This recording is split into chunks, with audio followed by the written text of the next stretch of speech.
ദൃശ്യം 3 എത്തുമ്പോൾ അഞ്ചും ഭയങ്കര മെച്ചുവേർഡ് ആയിട്ടുള്ള ഒരാളാണ്. അച്ഛനും അമ്മ എപ്പോഴും അയ്യോ അല്ലെങ്കിൽ പോലീസിന്റെ വണ്ടി വരുന്നു, അപ്പൊ ചേച്ചി വീണ്ടും പേടിക്കുന്നു. അപ്പൊ അങ്ങനെ ചേച്ചിയെ ചുറ്റിപ്പറ്റിയാണ് ജീവിക്കുന്നത്. താഴെ വീഴുന്ന സമയത്ത് ബെഡ് ഇടാത്തോണ്ട് എൻ്റെ അടുത്ത് ജിത്തു സാറ് പറഞ്ഞിട്ടുണ്ടായിരുന്നു, നീ വീഴണ്ട, പാതി പോയാൽ മതി എന്ന്. കുറേ ടേക്സ് എടുത്തു, എത്ര ടേക്സ് എടുത്തു അത്രയും ടേക്സിൽ ഞാൻ താഴെ വീണോണ്ടിരിക്കുക. അപ്പൊ എൻ്റെ അടുത്ത് ലാലേട്ടൻ വന്നിട്ട് ചോദിച്ചു, നീ എന്തിനാ ഇങ്ങനെ വീഴുന്നത് എന്ന് വെച്ചാൽ ലാലേട്ടനെ കണ്ടിട്ട് സഹിക്കണില്ല. സെറ്റിലും ആളുകൾ വെയിറ്റ് ചെയ്യും ലാലേട്ടൻ വരാൻ വേണ്ടിയിട്ട്. കാരണം വന്നു കഴിഞ്ഞാൽ മൊത്തം ഒരു ചിരിയും ഒരു സന്തോഷം. ആ ലാലേട്ട എല്ലാവരുടെ അടുത്തും അങ്കിള് ഹായ് പറയുന്നു. 2 അത്ര സൈലന്റ് അല്ലാന്ന് തോന്നുന്നു അല്ലെ 3 ആദ്യം പടം കാണുമ്പോൾ ഫസ്റ്റ് കഴിഞ്ഞപ്പോഴും കുറെ പേര് സെക്കൻഡ് ഉണ്ടെന്ന് തോന്നുന്നു. ഫസ്റ്റ് കഴിഞ്ഞ് എത്ര വർഷം കഴിഞ്ഞിട്ട് ദൃശ്യം 2 വന്നത്. ഇപ്പൊ ഇപ്പോഴും 4 പറയുന്നുണ്ട്. അതിൽ നമുക്ക് ഉറപ്പൊന്നുമില്ല. അൻസിബ ഹസൻ, എസ്തർ അനിൽ, ദ ക്യൂ അഭിമുഖത്തിൽ ദൃശ്യം 3 സിനിമയുടെ വിശേഷങ്ങളുമായി. Good morning, welcome to Cue studio. Thank you. Generally നമ്മൾ ഈ ആർട്ടിസ്റ്റിനോടായാലും ടെക്നീഷ്യൻസിനോടായാലും ഒക്കെ ചോദിക്കുമ്പോൾ ഇങ്ങനെ ആ സെറ്റ് ഫാമിലി പോലെയാണ് എന്നൊക്കെ ജനറലി പറയണ കേട്ടിട്ടുണ്ട്. പക്ഷെ നിങ്ങളുടെ ദൃശ്യം ലിറ്ററലി അക്ഷരാർത്ഥത്തിൽ ഫാമിലി പോലെയാണ്. 2013 തുടങ്ങുന്നു, കൃത്യമായി ഇന്റർവെല്ലിൽ റീയൂണിയൻ 2020 അടുത്തത് സംഭവിക്കുന്നത്. 25 ഇതിന്റെ ഷൂട്ടിംഗ്. പർട്ടിക്കുലർ ആയിട്ട് ഇപ്പൊ ദൃശ്യം 3 സ്പെസിഫിക് ആയിട്ട് നോക്കുകയാണെങ്കിൽ ഫസ്റ്റ് ഡേ ഓൺ സെറ്റ് എങ്ങനെയായിരുന്നു, എന്താണ് ഓർമ്മ? ഓൾമോസ്റ്റ് 12 വർഷം കഴിഞ്ഞു. അത് ഇപ്പൊ എസ്തർ എനിക്ക് തോന്നുന്നു മലയാളത്തിൽ പടങ്ങൾ ചെയ്തിട്ടുണ്ടായിരുന്നു. ഞാൻ മലയാളത്തില് ഇന്നത്തെ ചിന്താവിഷയം എന്ന് പറഞ്ഞ സിനിമയിൽ ഒരൊറ്റ സീനേ ചെയ്തിട്ടുള്ളൂ. പിന്നെ തമിഴിൽ ഞാൻ ഹീറോയിനായിട്ട് ഒത്തിരി മൂവീസ് ചെയ്തിട്ടുണ്ട്. ആ ഒരു സമയത്ത് ഈ മൈന ഒക്കെ റിലീസായിട്ട് കുറേ ഇങ്ങനത്തെ വില്ലേജ് മൂവീസ് വന്നിട്ടുണ്ട്. അപ്പോൾ ആ സമയത്ത് ഒരു 7 to 8 തമിഴ് മൂവീസ് ഞാൻ ചെയ്തിട്ടുണ്ട്. പക്ഷെ മലയാളത്തിലൊന്നും ചെയ്തിട്ടില്ല. മലയാളത്തില് ഈ പറഞ്ഞ പോലെ ഇന്നത്തെ ചിന്താവിഷയത്തിൽ ഒരു ചെറിയ സീനാ ചെയ്തത്. അപ്പോൾ ഒരു ഫുൾ ലെങ്ത് ഒരു ക്യാരക്ടർ, അതും ഇത്രയും വലിയ ബാനറിൽ ഇത്രയും വലിയ ആക്ടേഴ്സിന്റെ കൂടെ ഒക്കെ അഭിനയിക്കാൻ വരുന്നതിന്റെ ഒരു അങ്കലാപ്പ് ഉണ്ടായിരുന്നു എനിക്ക് സത്യം പറഞ്ഞു കഴിഞ്ഞാൽ.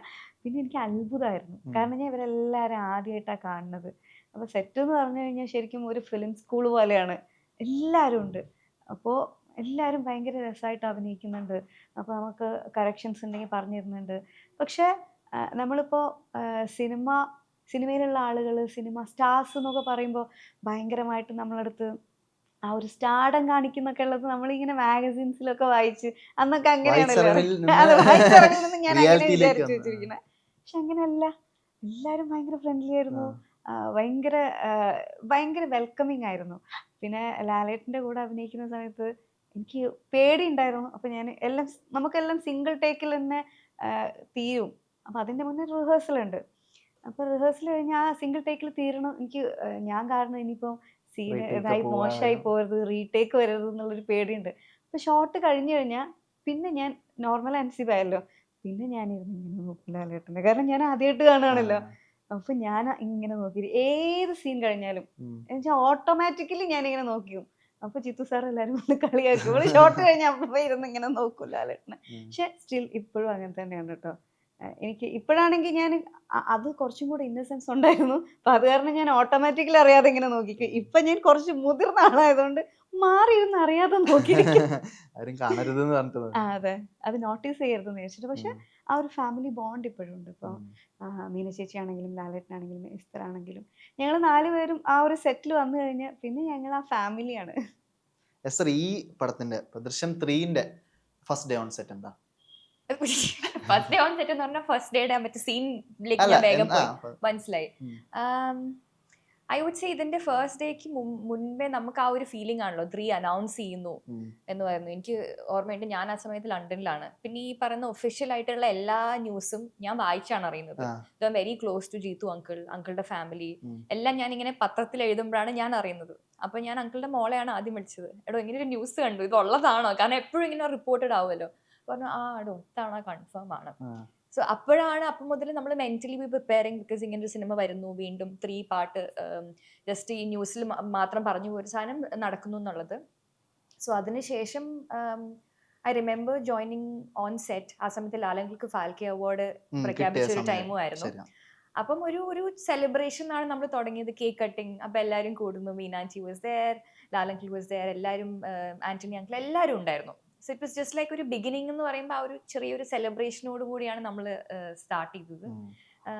So it feels very warm, എപ്പോഴും ഉള്ള പോലെ തന്നെ എല്ലാരും ഉണ്ട്, ആ ചിരി കളി തമാശ, പഴയ ഓ കുട്ടികളൊക്കെ വലുതായി, ആ ഒരു പിള്ളേരൊക്കെ വലുതായി. അപ്പം ആ ഒരു എനർജിയിലാണ് നമ്മൾ ആക്ച്വലി ദൃശ്യം 3 സ്റ്റാർട്ട് ചെയ്തത്. ഈ അഞ്ജു അനു ഇപ്പൊ രണ്ട് ക്യാരക്ടേഴ്സിനെ ഇതാക്കുകയാണെങ്കിൽ കൃത്യമായ ക്യാരക്ടർ ഡെഫിനിഷൻസ് ഉണ്ട്.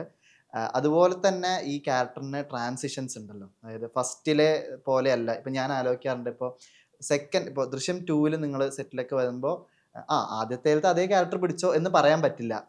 പ്ലോട്ട് വൈസ് അതുപോലത്തെ ഉള്ള ട്രാൻസിഷൻസ് ഉണ്ട്. 3 വന്ന എന്താണ് ക്യാരക്ടറിനെ പറ്റി ഈ ഡെഫിനിഷൻ എന്താ പറഞ്ഞിരിക്കുന്നത്? ഇപ്പൊ ദൃശ്യം 1 ക്യാരക്ടർ എന്ന് പറഞ്ഞാൽ ഒരു മലയോര പ്രദേശത്ത് താമസിക്കുന്ന ഒരു സാധാരണ വീട്ടിലെ കുട്ടി. ഇന്നത്തെ പോലത്തെ ഈ പറഞ്ഞ ഇൻസ്റ്റഗ്രാമും ഈ ഫേസ്ബുക്കും ഒന്നും അങ്ങനെ അങ്ങോട്ട് എത്തിയിട്ടില്ല. അപ്പൊ അതുകൊണ്ട് ഡിജിറ്റലി ഉള്ള നോളജ് ഒന്നും അത്രയും ഡെവലപ്ഡ് ആയിട്ടില്ല. അങ്ങനെയുള്ള ഒരു സാധാരണ ഗ്രാമത്തിലുള്ള വളരെ ഇന്നസെന്റ് ആയിട്ടുള്ള ഒരു കുട്ടി. അച്ഛനും അമ്മയും പറയുന്നത് കേൾക്കുന്ന വളരെ ഒബീഡിയന്റ് ആയിട്ടുള്ള ഒരു കുട്ടിയും കൂടെയാണ് അഞ്ജു. അപ്പോൾ അഞ്ജു ഇതുപോലെ ഒരു ട്രിപ്പിന് പോകണമെന്ന് പറയുന്നുണ്ട്. അത് മുതലാണല്ലോ ഈ ഒരു പ്രശ്നം സ്റ്റാർട്ട് ചെയ്യുന്നത്. അപ്പോൾ ദൃശ്യം 1 അഞ്ജുവിന് പെട്ടെന്ന് ആകസ്മികമായിട്ടാണ് ഇങ്ങനെ ഒരു പ്രശ്നം സംഭവിക്കുന്നതും സംഭവിക്കുന്ന സമയത്ത് എന്താണ് ചെയ്യേണ്ടതെന്ന് ആ കുട്ടിക്ക് അറിയില്ല. പക്ഷെ ആ സിനിമയിൽ എല്ലാവരും നോട്ടീസ് ചെയ്തിട്ടുണ്ടോ എന്ന് എനിക്കറിയില്ല. മീന ചേച്ചിയുടെ ക്യാരക്ടർ ഉണ്ടല്ലോ, അതിന് ഭയങ്കര കുറച്ച് കുശുമ്പും കുന്നയമയും കുറച്ച് ആഡംബരത്തിൽ ജീവിക്കണം എന്ന് ആഗ്രഹിക്കുന്ന ഒരു റാണിയെയാണ് നന്നായിട്ട് പ്രൊജക്റ്റ് ചെയ്ത് വെച്ചിരിക്കുന്നതും എല്ലാവരും മനസ്സിലാക്കിയിരിക്കുന്ന ഒരു റാണി. പക്ഷെ ഞാൻ ചിന്തിക്കുമ്പോൾ എനിക്ക് തോന്നിയിട്ടുള്ളത് ദൃശ്യം 1 ക്യാരക്ടർ പറയാണ് കേട്ടോ. ഇത്രയും ഇന്നസെന്റ് ആയിട്ടുള്ള ഒരു മകളാണ്, ടീനേജിലുള്ള ഒരു കുട്ടിയാണ്. ആ കുട്ടി വലിയൊരു ക്രൈം ചെയ്ത ഉടനെ ഇമ്മീഡിയറ്റ്ലി റാണി പറയാണ് നമുക്കിത് കുഴിച്ചിടാം എന്ന് പറയുന്നുണ്ട്. പക്ഷെ റാണി എത്ര ക്ലെവർ ആയിരിക്കും അങ്ങനെ ചിന്തിക്കാൻ. അപ്പൊ പുറമെ ഇങ്ങനെയൊക്കെ കാണിക്കുന്ന റാണിയാണെന്നുണ്ടെങ്കിലും ഇന്റേണലി ഭയങ്കര ബ്രില്യൻ്റ് ആയിട്ടുള്ള ജോർജ് കുട്ടിയോടൊപ്പം താമസിച്ചതിന്റെ ജീവിച്ചതിന്റെ അല്ലെങ്കിൽ അവർ ഇൻബോൺ ആയിട്ടുള്ളതായിരിക്കും. അവർ ഭയങ്കര ബ്രില്യൻ്റ് ആയിട്ടുള്ള ഒരു സ്ത്രീയാണ്. അതുകൊണ്ടായിരിക്കും അവർ ആ സമയത്ത് മകളെ രക്ഷിക്കാൻ വേണ്ടി ഏറ്റവും സേഫസ്റ്റ് ആയിട്ടുള്ള ഒരു വഴി അവർ ആലോചിച്ചതും അവർ ചെയ്തതും. അവർ ഹസ്ബൻഡിനോട് പോലും ചോദിച്ചിട്ടില്ല, ഹസ്ബൻഡ് വരാൻ കാത്തിരുന്നില്ല, ഹസ്ബൻഡ് ഫോൺ ചെയ്യാൻ കാത്തിരുന്നില്ല, ഇമ്മീഡിയറ്റ്ലി ഡിസൈഡ് ചെയ്തു. അത് കഴിഞ്ഞിട്ടാണ് പിന്നെ ജോർജ് കുട്ടി വരുന്നതും ഒക്കെ. അപ്പോൾ ഈ അച്ഛനും അമ്മയും ഈ അഞ്ജു എന്ന് പറഞ്ഞ കുട്ടിയെ ഭയങ്കര പ്രൊട്ടക്ട് ചെയ്യുന്നുണ്ട്. അപ്പോൾ ദൃശ്യം 1 ഈ ഇന്നസെൻസ് ഉള്ളൊരു കുട്ടിയെ വലിയ ക്രൈം ചെയ്തു, അതിനെ പ്രൊട്ടക്ട് ചെയ്തു. ആ ഒരു പ്രൊട്ടക്ഷനിൽ ഇങ്ങനെ പോവുമായിരുന്നു. ദൃശ്യം 1 ആ അഞ്ജുവിൻ്റെ ക്യാരക്ടർ അതാണ്. പക്ഷെ 2 എത്തിക്കഴിഞ്ഞപ്പോൾ ഈ കുട്ടി കുറച്ചുകൂടെ മുതിർന്നു. ആ കുട്ടിക്ക് അതിൻ്റെ ട്രോമയുണ്ട്. കാരണം അഞ്ജുവിനെ സംബന്ധിച്ച് അഞ്ജു ചെയ്ത തെറ്റെന്താണെന്ന് മനസ്സിലാക്കുന്ന പ്രായത്തിലാണ് അഞ്ജു തെറ്റ് ചെയ്തിരിക്കുന്നത്. അത് ക്രൈമാണെന്ന് മനസ്സിലാക്കാൻ പറ്റുന്ന പ്രായത്തിൽ തന്നെയാണ് അഞ്ജു തെറ്റ് ചെയ്തിരിക്കുന്നത്. അഞ്ജു ആക്ച്വലി ആ അഡോൾസൻസിൽ വന്നു. ആ കുട്ടിക്ക് നമ്മുടെ സൊസൈറ്റിയിൽ എന്തൊക്കെയാണ് നടക്കുന്നതെന്ന് മനസ്സിലാക്കിക്കൊണ്ടിരിക്കുന്ന പ്രായമായതുകൊണ്ട് 2 എത്തിയപ്പോഴേക്കും മെച്യൂർഡ് ആയപ്പോൾ അവൾക്ക് കൃത്യമായിട്ട് അറിയാം അവൾ ചെയ്തത് ഭയങ്കര തെറ്റാണ്. ആ തെറ്റിന് അവളോടുള്ള സ്നേഹം കാരണം കൂട്ടുനിന്നിരിക്കുകയാണ് അവളുടെ അച്ഛനും അമ്മയും, ഇത്രയും ചെറിയ അനിയത്തിയും കൂടെ. അപ്പൊ അനിയത്തി ഒന്നും അറിയാതെ നിന്നിരിക്കുകയാണ്, ബ്ലൈൻഡ്ലി അച്ഛനും അമ്മയും പറയണത് വിശ്വസിച്ചിട്ട്. അപ്പൊ ഇങ്ങനെ പ്രൊട്ടക്റ്റീവായിട്ട് നിൽക്കുകയാണെങ്കിൽ അവൾക്ക് ഉള്ളിൽ ആ ട്രോമയുണ്ട്. ഈ ട്രോമറ്റൈസ്ഡ് ആയിട്ടുള്ള അഞ്ജുവിനെ കാണിക്കണം, എന്നാൽ ആ ഇന്നസെൻസ് പോയിട്ടും ഉണ്ടാവരുത്. കാരണം എപ്പോഴും ഓഡിയൻസിന് അഞ്ജുവിനോട് ഇഷ്ടം തോന്നാൻ കാരണം ആ കുട്ടിയുടെ ഒരു ഇന്നസെൻസും കൂടെ ഉണ്ട്. അപ്പൊ അത് പോയി കഴിഞ്ഞാൽ ഓഡിയൻസിന് ഒബ്വിയസ്ലി ആ ഒരു ക്യാരക്ടറിനോട് അത്ര വലിയൊരു ഇഷ്ടം തോന്നൂല. അപ്പൊ ആ ഒരു ഇമോഷണൽ കണ്ടിന്യൂറ്റി അഞ്ജു കണ്ടിന്യൂ ചെയ്യണം ദൃശ്യം 2. അത് കഴിഞ്ഞ് ദൃശ്യം 3 എത്തുമ്പോൾ അഞ്ജു ഭയങ്കര മെച്യൂർഡ് ആയിട്ടുള്ള ഒരാളാണ്. അഞ്ജുവിൻ്റെ കല്യാണം കഴിപ്പിക്കണം, അഞ്ജുവിന് ഇനി പുറത്തു പോയിട്ട് ജോലി ചെയ്യണോ, അങ്ങനെയുള്ള അഞ്ജുവിന് ഒരു മുതിർന്ന ഒരു പെൺകുട്ടിക്ക് എന്തൊക്കെ ആഗ്രഹങ്ങളുണ്ടോ അല്ലെങ്കിൽ പാരൻസിന് എന്തൊക്കെ ആഗ്രഹങ്ങളുണ്ടോ അതെല്ലാം ഇനി ചെയ്യാൻ നിൽക്കുന്ന, പാകപ്പെട്ട് നിൽക്കുന്ന ഒരു പരുവത്തിൽ നിൽക്കുന്ന ഒരാളാണ്. വളരെ നോർമലായിട്ടുള്ള ഒരു കുട്ടിയാണ്. പക്ഷെ എന്തൊക്കെ പോയി കഴിഞ്ഞാലും ഈ പ്രശ്നങ്ങൾ നടന്നത് അല്ലെങ്കിൽ ഈ ക്രൈം നടന്നത് വളരെയധികം വിവരമുള്ള സമയത്തായതുകൊണ്ടും മനസ്സിലാക്കാൻ പറ്റുന്ന സമയത്തായതുകൊണ്ടും എവിടേക്കോ അതിങ്ങനെ കിടപ്പുണ്ട്. അപ്പോൾ ആ ഇമോഷണൽ കണ്ടിന്യൂറ്റി ആ കുട്ടിക്ക് കീപ്പ് ചെയ്തേ പറ്റുള്ളൂ. അപ്പം അഞ്ജുവിനുള്ള ഒരു പ്രശ്നം അത്, അഞ്ജു എത്ര ക്യാരക്ടർ ചേഞ്ചസ് വന്നാലും ഈ ഒരു ഇമോഷണൽ കണ്ടിന്യൂറ്റി ഏത് സീൻ ചെയ്യുമ്പോഴും അതിന്റെ ഒരു സൈഡിൽ കിടക്കണം, ഇല്ലെങ്കിൽ ആ ക്യാരക്ടർ നഷ്ടപ്പെട്ടു പോകും. 2 അത്ര സൈലന്റ് അല്ലാന്ന് തോന്നുന്നു അല്ലെ 3 അതും പടം അങ്ങനെ കാണുമ്പോൾ ഓക്കെ. അനുവിന്റെ ആണെങ്കിൽ ഫസ്റ്റില് ഭയങ്കര ഇന്നസെന്റ് ആയിട്ടുള്ള ഈ കുട്ടിത്തം ഒക്കെ ഉള്ള ഭയങ്കര ജനറലി ഭയങ്കര ഇന്നസെന്റ് ആയിട്ടുള്ള. 2ലേക്ക് വരുമ്പോൾ ഇപ്പോൾ ഈ മീന ചെയ്യുന്ന ക്യാരക്ടറിനെ പോലും ചീത്ത പറയാനും ഭരിക്കാൻ വരുന്ന രീതിയിലുള്ളൊരു മെച്യൂരിറ്റിയിലേക്ക് 2ലേക്ക് വന്നു. 3ലേക്ക് എന്താണ്?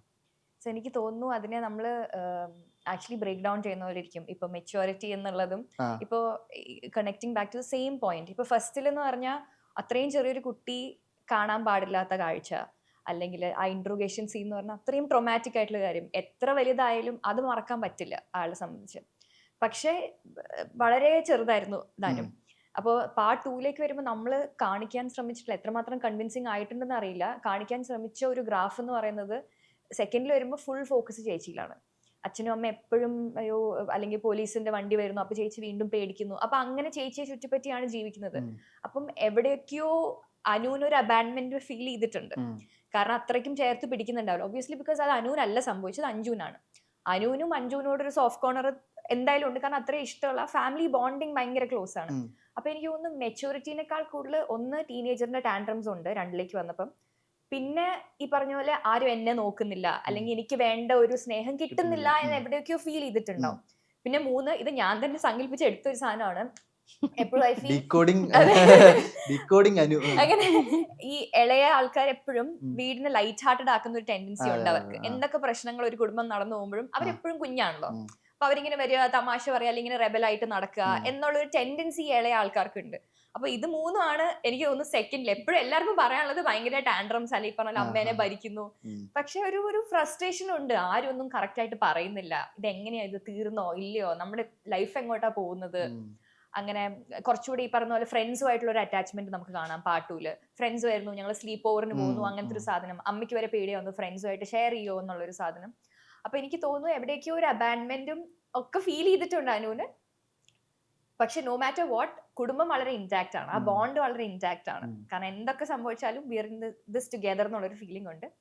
പാർട്ട് 3ലേക്ക് വരുമ്പം പ്രായം കൂടി, ഇതേപോലെ സ്വപ്നങ്ങളുണ്ട് അനുവിനും. പഠിക്കണം, അല്ലെ അത് ചെയ്യണം, ഇത് ചെയ്യണം, വേണമെങ്കിൽ കല്യാണം കഴിക്കാം, അങ്ങനെ പല പല നിർബന്ധിച്ചാൽ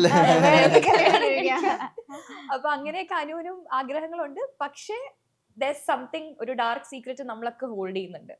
അപ്പം പക്ഷെ ഈ സ്വഭാവം എവിടെയും പോയിട്ടില്ല കേട്ടോ. ഈ പറഞ്ഞ it's just that I feel 3ലോട്ട് വന്നപ്പോൾ കുറച്ചും കൂടി സ്റ്റാൻഡ് സ്ട്രോങ്ങർ ആയി. ഇതാണ് എന്റെ സ്റ്റാൻഡ്, അല്ലെങ്കിൽ ഞാനിങ്ങനെ ഇതാണ് നല്ലത് അതാണ് നല്ലതെന്ന് പറഞ്ഞാൽ അഭിപ്രായങ്ങളുള്ള ഒരു ചേച്ചി. നേരെ മറിച്ച് കുറച്ചൊന്ന് ഈ പറഞ്ഞ എപ്പോഴും അവരുടെ പ്രൊട്ടക്ഷൻ നിൽക്കുന്ന ഒരാളാണ് അഞ്ജു എങ്കിൽ അനു കുറച്ചും കൂടി ചേച്ചി ഇത് പറ അല്ലെ അത് പറ എന്നുള്ള ഒരു ക്യാരക്ടറാണ് കാണിച്ചിരിക്കുന്നത്. ബട്ട് അഗൈൻ ഇമോഷണൽ കണ്ടിന്യൂറ്റി ഉണ്ട്, പ്രായത്തിന്റെ ഒരു ഗ്രോത്ത് വല്ലാതെ ഉണ്ട്. അഡൾട്ടിന്റെ ആ ഒരു കറക്റ്റ് ഇതും കാണിക്കണം. ഈ 3 പാർട്ട് മൂവിയൊക്കെ വരുമ്പോ നമ്മൾ അതും ഇപ്പൊ ഈ ഏതാണ്ട് ഫസ്റ്റ് ഇപ്പൊ എടുത്തു നോക്കുകയാണെങ്കിൽ ഒരു 13 years ഗ്യാപ്പ് ഉണ്ടല്ലോ. അപ്പൊ 13 yearsൽ ഏറ്റവും ഈ കഥയുടെ ഒരു പ്രോഗ്രഷനിൽ ഏറ്റവും നോക്കേണ്ടത് എസ്തറിന്റെ ഇതാണല്ലോ. അപ്പൊ ബാക്കി എല്ലാവരും നോക്കുമ്പോൾ ലുക്ക് വൈസ് ഉള്ള ഒരു ഫിസിക്കും ലുക്ക് വൈസ് ഉള്ള ഇതാണ് പിടിക്കേണ്ടത്, കണ്ടിന്യൂറ്റി. പക്ഷെ എസ്തറിന്റെ നോക്കുമ്പോൾ ഈ ഗ്രോത്ത് ഭയങ്കര വലിയ ഫാക്ടറാണ്. എപ്പോഴും ജിത്തു സാറ് പറഞ്ഞിട്ടുണ്ടോ ഈ എസ്തറിന്റെ പ്രായം കൂടുന്നതനുസരിച്ച് കഥ എഴുതേണ്ട അവസ്ഥയാണ് എന്നുള്ള രീതി, കാരണം ആ രീതിയിലും കൂടെ വരുന്നുണ്ടല്ലോ. എനിക്ക് തോന്നുന്നത് എന്താ അറിയോ, അതേ പ്രായത്തിലുള്ള ഒരു മോൾ അങ്കിളുടെ വീട്ടിലുണ്ട്, അതുകൊണ്ട് ലൈവ് അറിയാം. അപ്പൊ പിന്നെ ഞങ്ങൾ ഒരേ സ്കൂളിലാണ് പഠിച്ചതും, നമ്മൾ ഈ പറഞ്ഞ വീട്ടിൽ നടക്കുന്ന ഇതൊക്കെ നമ്മൾ കീപ് ഷെയറിങ്. അല്ലെ ഞാൻ ആ വീട്ടിൽ പോകുന്ന കാത്തറിൻ അല്ല കാത്തറിൻ മൂത്താള്. അപ്പം ഇതിപ്പോ പല കാര്യങ്ങൾ പറയുമ്പോ ഇപ്പൊ കെറ്റീന പറയും, ഓ ദൈവം ഇത് ഡാഡി പറയുന്ന പോലെ തന്നെ, അല്ലെങ്കിൽ ഇപ്പൊ ജീത്തു അങ്കിൾ പറയും, ഓ ഇത് ഗെറ്റു തന്നെയാണല്ലോ പറയുന്നത്. അപ്പൊ ആ ഒരു അല്ലെങ്കിൽ വീട്ടിലേക്ക് പറയുന്ന. So I think for him it was ഇച്ചിരി കൂടെ റിലേറ്റബിൾ, ബിക്കോസ് ആ ഒരു പ്രായത്തിലുള്ള ആൾ ആ ഫാമിലിയിൽ വളരുന്നോണ്ട് കഥ എഴുതുമ്പം വീട്ടിൽ നിന്നുള്ള ലൈവ് സാധനങ്ങൾ ഇങ്ങനെ. സിനിമയിലും പുള്ളിക്കാരി എക്സിക്യൂട്ടീവ് പ്രൊഡ്യൂസർ ആയിട്ട് അല്ലേ? എക്സിക്യൂട്ടീവ് പ്രൊഡ്യൂസർ അല്ല, ബട്ട് ഷീ ഈസ് ദേർ. നമ്മള് വീട്ടിൽ പോയ സമയത്തൊക്കെ ഒരു ഇന്റർവ്യൂവിന് പോയിരുന്നു ജിത്തു സാറിന്റെ വീട്ടിൽ. അപ്പോഴും ഭയങ്കര ഈ സിനിമയെ കുറിച്ചും ഭയങ്കരമായിട്ട് ഈ പ്രൊഡക്ഷൻ കാര്യങ്ങളൊക്കെ ഇൻഡിപെൻഡന്റ് പ്രൊഡക്ഷൻ ആയിട്ട് തുടങ്ങണം എന്നൊക്കെ ആഗ്രഹം. ബെഡ് ടൈം സ്റ്റോറീസിന്റെ കാര്യങ്ങളൊക്കെ നോക്കുന്നത് കെറ്റീനയാണ്. അപ്പൊ പിന്നെ അതുകൊണ്ടും she is also fully involve in the project. അപ്പൊ എനിക്ക് തോന്നുന്നു ആ ഒരു ഫാക്ടർ ഉണ്ടായിരുന്നോണ്ട് രീതോൾക്ക് കുറച്ചൊക്കെ റിയൽ ലൈഫ് ഒപ്പിയെടുത്ത് എഴുതാൻ പറ്റിയിട്ടുണ്ട്. പിന്നെ ഈ പറയുന്ന പോലെ ഏജ് എന്ന് പറയുന്നത് you can see it in 2 ways. ഈ പറഞ്ഞ പോലെ ശരിയാണ്, പ്രായത്തിന്റെ ഡിഫറൻസ് കാണിക്കണം, പക്ഷെ കുറച്ചുകൂടി എളുപ്പമാണല്ലോ എന്നെ സംബന്ധിച്ച്, കാരണം ഞാൻ ആ പോയിന്റിലൂടെ കടന്നു പോയിക്കൊണ്ടിരിക്കുകയാണല്ലോ. അപ്പൊ നമുക്ക് ചെയ്യാനും കുറച്ച് എളുപ്പമാണല്ലോ. അല്ലെങ്കിൽ നമ്മളിപ്പം ഇങ്ങനെ അങ്ങ് ചെയ്താൽ മതി, അല്ലെങ്കിൽ നമ്മൾ ഇതേ ഒരു സോണിലാണ് കടന്നു വന്നതെന്നുള്ളത് കൊണ്ട് I think it was very easy അങ്ങനെ ആലോചിക്കുമ്പോൾ. എസ്തർ ചൈൽഡ് ആർട്ടിസ്റ്റ് എന്നുള്ള ലേബലില് നിൽക്കുന്ന എസ്തറും ഇപ്പൊ നിൽക്കുന്ന എസ്തറും എന്താണ് അൻസിബയ്ക്ക് ഒരു എന്താണ് ഭയങ്കര വലിയ മാറ്റം തോന്നിയിരിക്കുന്നത്? എസ്തർ ചൈൽഡ് ആർട്ടിസ്റ്റ് ആയിട്ട് ഇരിക്കുന്ന സമയത്തും ആ സമയത്ത് ബേബി എസ്തർ എന്നൊക്കെ വിളിക്കായിരുന്നു. ആ പ്രായം കണക്കാക്കിയിട്ട് ബേബി എസ്തർ അല്ലെങ്കിൽ മാസ്റ്റർ അങ്ങനെ പറയുമല്ലോ പാൺകുട്ടികളാണെങ്കിൽ.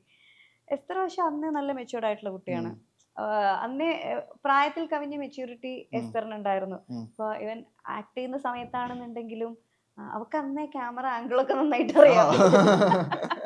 കാരണം അവള് മലയാളത്തിൽ കുറെ മൂവീസ് ചെയ്തു. അതൊരു എക്സ്പീരിയൻസ് ആണ്. അപ്പൊ അത് പ്രായം നോക്കിയിട്ടല്ല, അവളുടെ എക്സ്പീരിയൻസ് ആണ്. അപ്പോൾ കുറെ നല്ല മൂവീസ് ചെയ്തിട്ടുണ്ട്. അപ്പൊ അതുകൊണ്ട് തന്നെ അവൾ കണ്ടിരിക്കുന്ന ആളുകളും ഒക്കെ പറഞ്ഞു കഴിഞ്ഞാൽ വളരെ മെച്യൂർഡ് ആയിട്ടുള്ള ആളുകളാണ് അവൾ കൂടുതലും കാണുന്നത്. ചെറിയ പ്രായത്തിൽ വർക്ക് ചെയ്യാൻ തുടങ്ങി. അപ്പോൾ സ്കൂളിൽ അവളുടെ പ്രായത്തിലുള്ള പിള്ളേരുണ്ടെന്നുണ്ടെങ്കിലും ആ ജനറേഷനിലുള്ള പിള്ളേരുടെ ക്യാരക്ടേഴ്സും അവൾക്ക് അറിയാൻ നന്നായിട്ട്. അതേപോലെ തന്നെ ഇപ്പുറത്ത് വലിയ ആൾക്കാരുമായിട്ടാണ് വർക്ക് ചെയ്തുകൊണ്ടിരിക്കുന്നത്. അപ്പോൾ ഒരിക്കലും ചില സിനിമകളിലൊക്കെ ഇപ്പോൾ നമ്മൾ കാണുമ്പോൾ ആലോചിക്കുമല്ലോ, ഈ ചെറിയ കുട്ടി അങ്ങനെ ആ കുട്ടിക്ക് ഒരിക്കലും എക്സ്പീരിയൻസ് ചെയ്യാത്ത ഒരു കാര്യത്തെ അഭിനയിപ്പിക്കണമെന്ന് അല്ലെങ്കിൽ അഭിനയിക്കണമെന്ന് അത് ഇവിടെ പറഞ്ഞു കൊടുക്കും. മോളത് ഇങ്ങനെയാണ് ഇത് ഇങ്ങനെയാണെന്ന് പറയുമല്ലോ. അപ്പൊ ഇത് ഈ കുട്ടിയുടെ മനസ്സിൽ ഓൾറെഡി ഇമ്പോസ് ചെയ്ത് കഴിഞ്ഞു. അപ്പൊ അവൾക്കിത് മനസ്സിലായി. അപ്പോൾ ഐക്യമുള്ള ഒരു കുട്ടിയും കൂടെ ആണെന്നുണ്ടെങ്കിൽ അത് എസ്തർ നല്ല ഗ്രാസ്പിംഗ് പവറും കൂടെയാണ്. അപ്പൊ അവൾക്കത് ഗ്രാസ്പ് ചെയ്തിട്ട് അവൾ അന്നേ നല്ല മെച്യൂർഡായിട്ട് ചിന്തിക്കുകയും അഭിനയത്തിലാണെന്നുണ്ടെങ്കിലും ഒക്കെ അങ്ങനെ തന്നെ. അപ്പൊ അത് ഗ്രാജുവലി അത് കൂടി വന്നു എന്നുള്ളത് മാത്രമേ ഉള്ളൂ. അല്ലാതെ എനിക്ക് വ്യത്യാസമൊന്നും തോന്നില്ല. എനിക്കൊരു PTA മീറ്റിങ്ങിന് പോയ ഫീൽ ഉണ്ട്. ടീച്ചർ എന്നെ പൊക്കി പറയുന്നു. അല്ല ഞാന് ദൃശ്യം 1 ഇറങ്ങിയ സമയത്ത് 13 വർഷം മുന്നത്തെ ഒരു ഇന്റർവ്യൂ ജസ്റ്റ് കണ്ട സമയത്ത്, അതായത് നിങ്ങൾ രണ്ടുപേരും ജിത്തു സാറുമായിട്ടുള്ള ഒരു ഇന്റർവ്യൂ ആണ്. അപ്പോ ഈ ജിത്തു സാർ എങ്ങനെ പാവമാണോ എന്ന് ആങ്കർ ചോദിക്കുന്നുണ്ട്. അപ്പോ അൻസിബ ഭയങ്കര ഡിപ്ലോമാറ്റിക് ആയിട്ട് പാവമാണ് സാറ്, ഭയങ്കര പാവമാണ്. അപ്പൊ എസ്തറുടെ കള്ളനാണ് ജിത്തു സാർ ഭയങ്കര കള്ളനാണെന്ന് പറഞ്ഞ അങ്ങനെ ആ രീതിയിലായിരുന്നു ആ ഫസ്റ്റ് പാർട്ടിന് സമയത്ത്. അത് അന്നൊരു പ്രോബ്ലം ആയിരുന്നു. നമ്മൾ ഈ ചെറിയ കുട്ടികൾ വലിയ വായിൽ സംസാരിക്കാന്ന് പറയുന്നത് ഒരു പ്രശ്നമായിരുന്നു അന്ന്. ഇപ്പോഴും ഉണ്ടല്ലോ ഓൺലൈനിൽ. അതെ, ഓൺലൈൻ. അന്നിപ്പോ ഓൺലൈൻ അത്ര ഇല്ലാത്തതുകൊണ്ട് എല്ലാ ഇന്റർവ്യൂസ് ഇരുന്ന ആൾക്കാർ ഡൈസെക്ട് ചെയ്തില്ലായിരുന്നു. ഇന്ന് അങ്ങനെ അല്ല എന്നുള്ളതേ ഉള്ളൂ. പക്ഷെ ഈ പറഞ്ഞത് നമ്മൾ പുറത്തു പോവോ, ആൾക്കാർ സംസാരിക്കോ, ഇന്ററാക്ട് ഒക്കെ ചെയ്യുമ്പോ പിന്നെ കൊച്ചിന്റെ നാക്ക് അങ്ങ് എമ്മയ്ക്ക എന്നിങ്ങനെ പറയുന്നത് ഒരു നമുക്ക് കുറച്ച് കഴിഞ്ഞ് അതാ ഞാൻ ആ ടീനേജിലോട്ട് എത്തിയപ്പോ ഞാൻ മിണ്ടാതെയായി. കാരണം നമുക്ക് ഇതൊരു പ്രോബ്ലം ആണ് എന്ന് വിചാരിച്ചിട്ട്. ഇപ്പൊ എന്നതാ അങ്ങനെ ഒരു ഫീലിംഗിലേക്ക് വന്നപ്പോ കുഴപ്പമില്ല. പക്ഷെ അത് ചെറുപ്പത്തിലൊരു പ്രോബ്ലം ആയിരുന്നു. ദൃശ്യം 3യുടെ സെറ്റ് ഷൂട്ടിംഗ് സമയത്തുള്ള ഏറ്റവും ഇത് ഒരു Instagram story, survived another day with Lal uncle need help എന്ന് പറഞ്ഞിട്ടൊരു, ഈ മോഹൻലാൽ എന്ന ആക്ടറിനെ വിട്ടേക്ക് പേഴ്സൺ നോക്കുകയാണെങ്കിൽ നമുക്കറിയാം ഏറ്റവും ചില്ലായിട്ട് ഈ സ്റ്റാർഡം ഒക്കെ മാറ്റി വെച്ച് ഭയങ്കര നിങ്ങൾ തമ്മിലുള്ള കെമിസ്ട്രി ആയാൽ പോലും ഭയങ്കര ചില്ലായി. ഇപ്പൊ കഴിഞ്ഞ ദിവസം വിഷു വന്ന സമയത്ത് മറ്റേ ന്യൂസ് ചാനലില് വിഷു ലാലേട്ടൻ തൂക്കി എന്നുള്ള രീതിയിലായിരുന്നു ഇത്.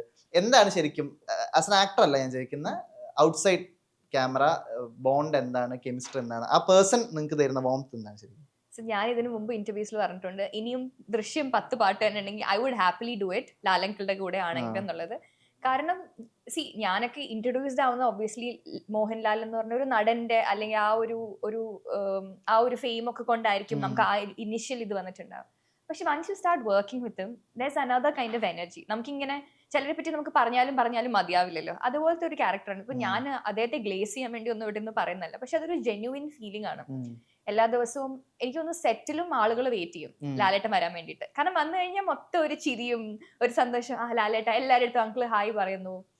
അപ്പം ഒരു ആൾക്കാർ ഓറാന്ന് പറയും, ഞാൻ അതിനെ എനർജി പറയുന്നു. സോ ദർ സംതിങ് അബൌട്ട് എല്ലാം വളരെ ലൈറ്റ് ഹാർട്ടഡ് ആക്കി നമുക്ക് ഒരു കാര്യം ചെയ്യാൻ പറ്റുക എന്നുള്ളത്. ഇപ്പോ തെലുങ്കിലും തമിഴിലും ഞാൻ ഇതേ തന്നെ റീമേക്ക് ചെയ്തപ്പോൾ എനിക്ക് ഫീൽ ചെയ്തിട്ടുള്ള ഏറ്റവും വലിയൊരു കാര്യമാണ്. ഇപ്പം അവര് ആ ഒരു ഇൻട്രോഗേഷൻ സീൻ അല്ലെങ്കിൽ ഇതിനകത്ത് ഏറ്റവും ഇമോഷണൽ സീനിന്റെ സമയത്ത് സെറ്റ് ഫുള്ള് ഗ്ലൂമി ആയിട്ടിരിക്കുക എന്നുള്ളതാണ് അവരുടെ ഒരു അങ്ങനെ ആയിരിക്കണം വേണ്ടത് എന്നുള്ളൊരു ട്രീറ്റ്മെന്റ് ആണ് അവരെടുക്കുക. എന്നാലേ നമുക്ക് ആ ഫീലിംഗിലേക്ക് വരാൻ പറ്റുള്ളൂ. ഇവിടെ അങ്ങനെയല്ല, ഇവിടെ ഈ പറയുന്ന പോലെ തമാശ എന്തെങ്കിലും വെച്ച് പെട്ടെന്ന് തമാശ അടിച്ചിട്ട് ആയിരിക്കും ഇതിലേക്ക് വരുന്നത്. പക്ഷെ you get to experience both. കാരണം അദ്ദേഹം എങ്ങനെയാണ് അതിനെ നമുക്ക് കൂടെ വർക്ക് ചെയ്യുന്നവർക്കാണെങ്കിൽ ചിലപ്പോൾ നമുക്ക് ഭയങ്കര ടെൻഷൻ ആയിരിക്കും. ഈ ഗ്ലൂമി ഇഫക്റ്റിൽ ഇരുന്നിട്ട് നമുക്ക് ഇത്ര ഇന്റൻസീവ് ചെയ്യാൻ പറ്റിക്കോണമെന്നില്ല.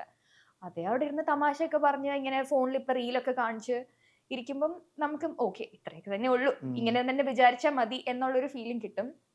പിന്നെ ആ സ്റ്റോറി ഒരു കയ്യബദ്ധം പറ്റിയതാണ്. കാരണം ഞാൻ പറഞ്ഞില്ലേ ന്യൂസ് ഒക്കെ വന്നു. നമ്മളിങ്ങനെ ഇതൊക്കെ ഇങ്ങനെ ന്യൂസ് ആക്കേണ്ട ആവശ്യമുണ്ടോ എന്ന് തോന്നിപ്പോന്നല്ലേ. പക്ഷെ he was not bothered at all. ഞാൻ അത് കാണിച്ചു കൊടുത്തു. എന്താ സാഹചര്യം അത്?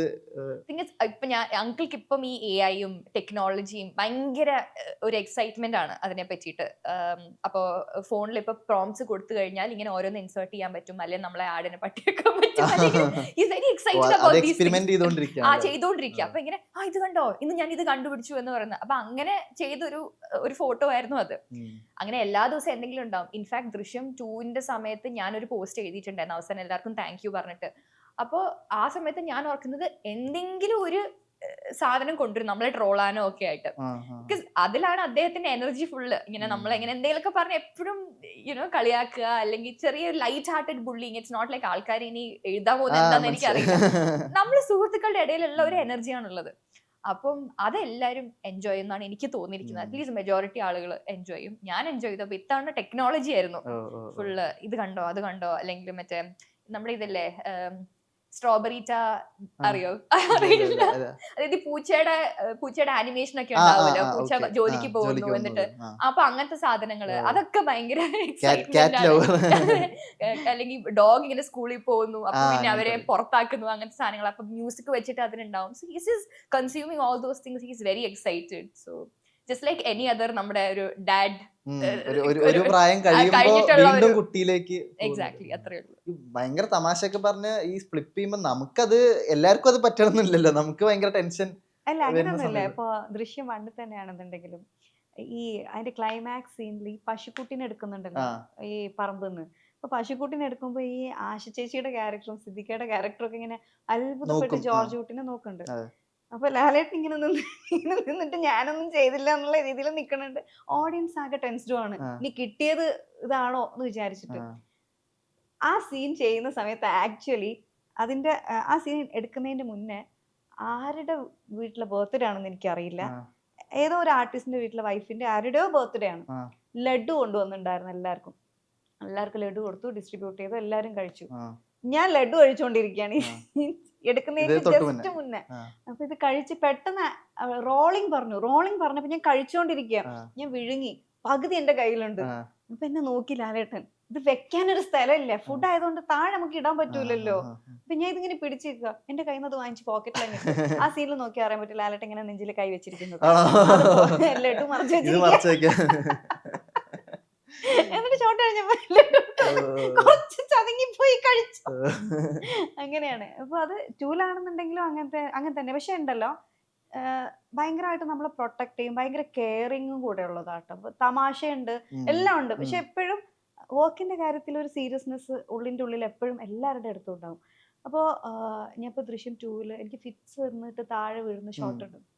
അപ്പൊ അത് നമ്മൾ ആദ്യമായിട്ട് മലയാളത്തിലാണല്ലോ ഈ സീൻ ആദ്യമായിട്ട് ചെയ്യണത്, പിന്നെയാണല്ലോ മറ്റു ലാംഗ്വേജ് വന്നത്.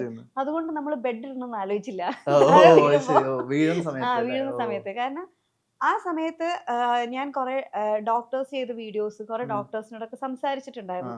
യൂഷ്വലി ഫിറ്റ്സ് വരുമ്പം ഈ നൊര, പത ഇങ്ങനെയുള്ള സാധനങ്ങളൊക്കെ ഉണ്ടാവും. പിന്നെ നമ്മൾ സ്ഥിരം കണ്ടിരിക്കുന്ന ഒരു ഇതുണ്ട് ഫിറ്റ്സ് വരുന്നത്. അപ്പൊ ഞാൻ കുറെ പഴയ പടങ്ങളൊക്കെ എടുത്ത് നോക്കിയായിരുന്നു. മീൻസ് ഈ ഒരു സ്ക്രിപ്റ്റ് വായിച്ച സമയത്ത് ഇങ്ങനെ ഒരു സീൻ ഉണ്ടെന്ന് മനസ്സിലായപ്പോൾ ഞാൻ എടുത്ത് നോക്കിയപ്പോൾ എല്ലാത്തിലും ഒരുപോലെ തന്നെയാണ് ഉള്ളത്. അപ്പൊ ഞാൻ കുറെ ഡോക്ടേഴ്സുമായിട്ടൊക്കെ സംസാരിച്ചപ്പോഴാണ് ഡോക്ടേഴ്സാണ് പറഞ്ഞത്, അതായത് എല്ലാവർക്കും ഒരുപോലെ ആയിരിക്കില്ല സീഷർ വരിക, വ്യത്യാസം ഉണ്ടാവും. അപ്പം ചിലരുടെ മസിൽസ് ഇങ്ങനെ ഒരു സൈഡായിരിക്കും തുടിക്കുന്നത്. അപ്പോൾ നമ്മൾ യൂഷ്വലി കാണുന്നത് കൈയും കാലും ഇങ്ങനെ അങ്ങനത്തെ ഇതാണ്. പക്ഷെ അങ്ങനെയല്ല, ഓരോരുത്തർക്കും ഡിഫറൻസ് ഉണ്ടാവും. അപ്പൊ നമുക്ക് അത് നോക്കിയിട്ട് നമുക്ക് അങ്ങനെ കുറച്ചുകൂടെ വേറെ രീതിയിൽ ചെയ്യാം, സ്ഥിരമായിട്ട് കാണാത്ത രീതിയിൽ ചെയ്യാം. അപ്പൊ ഫേഷ്യൽ മസിൽസിന് ഒരു സൈഡ് മാത്രം ചിലപ്പോൾ വേണമെങ്കിൽ ഇങ്ങനെ ഇതാവും, ഒരു സൈഡ് കോടി പിടിച്ചിരിക്കും, അങ്ങനെ പല രീതിയിലുണ്ട്. അപ്പൊ അതിന്റെ കുറെ വീഡിയോസ് ഒക്കെ റെഫറൻസ് എടുത്തിട്ട് ആ സമയത്ത് ഷോട്ട് ചെയ്യുന്നതിന്റെ മുന്നേ ഞാൻ ഇങ്ങനെ ജിത്തു സാറിനെ കാണിച്ചു. ഇത് ചെയ്തോട്ടെ, ഇത് ചെയ്യാൻ പറ്റുമോ, കാരണം അങ്ങനെ വേറെ സിനിമകളിൽ ചെയ്തിട്ടില്ല. അപ്പോൾ സാർ അത് കണ്ട്, അപ്പോൾ ഡോക്ടേഴ്സിന്റെ വീഡിയോ ആണ്, അപ്പോൾ എൻ്റെ അടുത്ത് പറഞ്ഞു ഓക്കെ ഇത് ചെയ്യാം. അപ്പൊ അതിൽ നിന്ന് പുള്ളി ഇത് സെലക്ട് ചെയ്തു, ഇനി നമുക്ക് ഇത് ചെയ്യാം, അങ്ങനെയാണ് അത് ചെയ്തത്. അപ്പൊ അതിൻ്റെതാണ് എക്സ്ട്രീം ടൈറ്റ് വെച്ചിരിക്കുന്നത്. അപ്പൊ ചെറുതായിട്ട് മറ്റേ ഫേഷ്യൽ മസിൽസ് ഇളക്കിയാൽ മതി, അത് തന്നെ വലുതായിട്ട് കാണും, വലുതായിട്ട് ഇളക്കരുത്. ഇത് ഫേഷ്യൽ മസിൽസ് ഇളക്കിയിട്ട് അതിൻ്റെ തന്നെ നമുക്ക് ക്യാമറ മൾട്ടി ക്യാം വെച്ചിട്ടാണ് ഷൂട്ട് ചെയ്യണത്. അപ്പോൾ വീഴുന്ന ഷോട്ടിൽ ഇത് ഈ ഫേഷ്യൽ മസിൽസ് ഇങ്ങനെ ഇളകിയിട്ട് താഴോട്ട് വീഴാണ്. ആശ ചേച്ചി ഇങ്ങനെ വരുന്നു, ഇതിങ്ങനെ പേടിച്ച് ബാക്കോട്ട് പോയി താഴെ വീഴുന്നു. അപ്പൊ താഴെ വീഴുന്ന സമയത്ത് ബെഡ് ഇടാത്തോണ്ട് എൻ്റെ അടുത്ത് ജിത്തു സാറ് പറഞ്ഞിട്ടുണ്ടായിരുന്നു നീ വീഴണ്ട, പാതി പോയാൽ മതിയെന്ന്. പക്ഷെ ഞാൻ പാതി പോകുമ്പോഴേക്കും പിന്നെ ബോഡി വെയിറ്റ് കാരണം എനിക്ക് അങ്ങനെ നിൽക്കാൻ പറ്റില്ല, കാരണം ഇത്രയും പോണം, അപ്പൊ ഞാൻ വീഴും. അപ്പൊ ഇതിന്റെ കുറെ ടേക്സ് എടുത്തു, എത്ര ടേക്സ് എടുത്തു അത്രയും ടേക്സിൽ ഞാൻ താഴെ വീണോണ്ടിരിക്കുക. അപ്പൊ എൻ്റെ അടുത്ത് ലാലേട്ടൻ വന്നിട്ട് ചോദിച്ചു നീ എന്തിനാ ഇങ്ങനെ വീഴുന്നത് എന്ന് വെച്ചാൽ ലാലേട്ടനെ കണ്ടിട്ട് സഹിക്കണില്ല. ഒരാൾ സഹിക്കാൻ നമുക്ക് ദേഷ്യവും സങ്കടവും കാരണം വരുമല്ലോ. എൻ്റെ അടുത്ത് വന്നിട്ട് കുട്ടി നീ എന്തിനാ ഇങ്ങനെ വീഴുന്നത്, പാതി പോയാൽ മതി. അപ്പൊ ഞാൻ പറഞ്ഞല്ലേ, എൻ്റെ അടുത്ത് സാറും പറഞ്ഞു എനിക്ക് പക്ഷെ പാതി പോയിട്ട് ഹോൾഡ് ചെയ്യാൻ പറ്റുന്നില്ല ബോഡി വെയിറ്റ് കാരണം. അപ്പൊ ബെഡ് എന്താ വരാത്ത, ബെഡില്ലേ? അപ്പൊ ഞാൻ പറഞ്ഞില്ല, നമ്മൾ ചിന്തിച്ചില്ല, ആരും ചിന്തിച്ചില്ല ആ സമയത്ത്, കാരണം അത് എങ്ങനെ ഷൂട്ട് ചെയ്യണമെന്ന് അപ്പോഴാണ് പ്ലാൻ ചെയ്തത്. അപ്പോ ഒരു 8 പ്രാവശ്യം കണ്ട് അതുപോലെ വീണു. അപ്പോൾ ഞാൻ ഒരു കുറേ പ്രാവശ്യം ഇങ്ങനെ വീണുണ്ട്. അപ്പോൾ ഓരോ വട്ടം എൻ്റെ അടുത്ത് വന്നിട്ട് ഇങ്ങനെ ദേഷ്യവും സങ്കടവും കലർന്ന സ്വരത്തിൽ വന്ന് പറയും. അവസാനം പിന്നെ ഇത് കണ്ടോണ്ടിരിക്കാൻ വയ്യാഞ്ഞിട്ട് തിരിഞ്ഞു നിന്നു. ആ സീൻ എടുത്തപ്പോൾ പുള്ളി നോക്കിയില്ല, കാരണം വീഴുന്നത് പുള്ളിക്ക് അത് കണ്ടോണ്ടിരിക്കാൻ വയ്യ. അങ്ങനെയുള്ള സീൻസ് ഒക്കെ ചെയ്യുമ്പോൾ പുള്ളിക്ക് ഭയങ്കര ടെൻഷനാ, ആൾക്ക് എന്തെങ്കിലും പറ്റുമോ. അപ്പൊ ഞാൻ ആലോചിക്കും ഇദ്ദേഹം ദൂരം ഫൈറ്റ് സീക്വൻസസുകളാണ് സിനിമയിൽ ചെയ്തിട്ടുള്ളത്. അപ്പൊ ഞാൻ ആലോചിക്കും ആ ഫൈറ്റ് സീനൊക്കെ ചെയ്യുമ്പോൾ ഈ ഓപ്പോസിറ്റ് നിൽക്കുന്ന ആളെയാണ് 100% പ്രൊട്ടക്ട് ചെയ്തിട്ട് ഫൈറ്റ് ചെയ്യുന്ന ഒരു ആർട്ടിസ്റ്റാണ്. ഇപ്പൊ നമ്മൾ തമിഴിലൊക്കെ MGR സാറിനെ പറ്റി അങ്ങനെ കേട്ടിട്ടുണ്ട്. ഒരിക്കൽ പോലും ഓപ്പോസിറ്റ് നിൽക്കുന്ന ആൾക്ക് ദേഹത്ത് ഒന്നും പറ്റാണ്ട് നോക്കുന്ന ഒരു ആക്ടറാണ് എന്നുള്ളത്. അതുപോലെ MN Nambiar sir, Muthiah sir, ഇവരൊക്കെ ഫൈറ്റ് ചെയ്യുന്ന സീനുകളിൽ ഓപ്പോസിറ്റ് നിൽക്കുന്ന ആളുകൾക്ക് ഒരു പോറൽ പോലും വീഴരുത് എന്ന് ആഗ്രഹിച്ച് വർക്ക് ചെയ്യുന്നവരാ. അങ്ങനെയൊക്കെ പ്രൊട്ടക്ട് ചെയ്യുമ്പോൾ ഇപ്പൊ ഞാൻ ഓരോ സമയത്തും തോന്നുന്നു ശരിക്കും നമ്മളൊരു അച്ഛനെ എങ്ങനെയാ സ്നേഹിക്കുക, അങ്ങനെ സ്നേഹിക്കണം. അപ്പോൾ ഓൺ സ്ക്രീൻ മാത്രമല്ല ഓഫ് സ്ക്രീനിലും ഇത്രയും എനിക്കറിയില്ല, ഇത്രയും നന്മയുള്ള ഒരു മനുഷ്യനെ ഞാൻ വേറെ കണ്ടിട്ടില്ല. ഈ 1ഉം 2ന്റെയും ഇടയ്ക്കുള്ള ഗ്യാപ്പ് ഉണ്ടല്ലോ, അത് പ്രോപ്പർ പ്ലാൻഡ് ആയിരുന്നില്ല. 2 ഒരു കാലം വരെ 2 എന്നുള്ളൊരു പ്ലാൻ ആയിരുന്നില്ല, ക്ലോഷർ കിട്ടിയ ഒരു സിനിമ എന്നല്ല.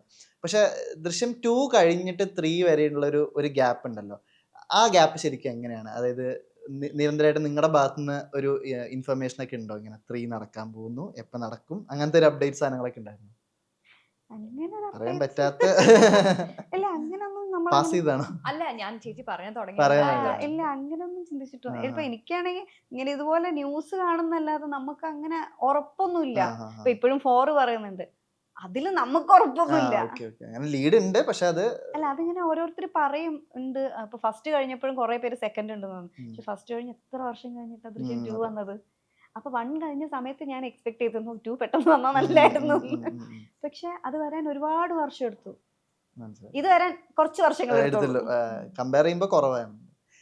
ഇത്തവണ റിലീസ് ഡേറ്റ് കുറച്ചുകൂടെ സ്പെഷ്യൽ ആണല്ലോ, മെയ് 21 ബർത്ത്ഡേ ഡേറ്റും കൂടെയാണ്. എന്താ റിലീസ് പ്ലാൻ ശരിക്കും? എന്താ release plan, release date plan കട്ടായോ? അല്ല, ഞാനിങ്ങനെ ആലോചിച്ച ആക്ച്വലി ഒരു പ്ലാനും ഇതുവരെ ഇല്ല. ഞാന് ഒരാഴ്ചയുടെ കഴിയുമ്പോ വേറൊരു ഷൂട്ടിന് പോകും. അപ്പൊ ഞാൻ ഞാനൊരിടത്ത് പറഞ്ഞിട്ടുണ്ട് റിലീസിന് മുന്നേ എന്നെ ഒന്ന് ഫ്രീ ആക്കി തരണം, so that I can B here എന്നുള്ള ഒരു ആഗ്രഹം പറഞ്ഞിട്ടുണ്ട്. കാരണം 2 എന്തായാലും നമുക്ക് തിയേറ്ററിൽ കാണാൻ പറ്റിയില്ല, OTT റിലീസ് ആയതുകൊണ്ട്. അപ്പോൾ 3 ഇതേപോലെ എല്ലാവരുടെയും കൂടെ ഒരുമിച്ചിരുന്ന് കാണണം എന്ന് ആഗ്രഹിക്കുന്നുണ്ട്. പിന്നെ ഞാൻ അങ്ങനെ ഫ്രീക്വന്റ് ആയിട്ട് അതിനുശേഷം സിനിമയൊന്നും ചെയ്തിട്ടില്ല. അപ്പം തിയേറ്ററിൽ എന്റെ പേരൻസിനും എനിക്കൊക്കെ ഒരു എക്സൈറ്റ്മെന്റ് ഉണ്ടാവുമല്ലോ, നമ്മൾ കുറെ വർഷം കൂടി തിയേറ്ററിൽ നമ്മളെ ഫിലിം വരിക, നമ്മൾ കാണുക എന്നുള്ളത്. അപ്പം ആ ഒരു പ്ലാനിങ് ഉണ്ട്. സോ മോസ്റ്റ് പ്രോബബ്ലി ഫാമിലിയും ഫ്രണ്ട്സും ഒക്കെ ആയിട്ട് ഇപ്പൊ പറ്റുവാണെങ്കിൽ ഇവിടെയുള്ള നമ്മൾ ആർട്ടിസ്റ്റും എല്ലാവരും കൂടെ കാണുക എന്നുള്ളതാണ്.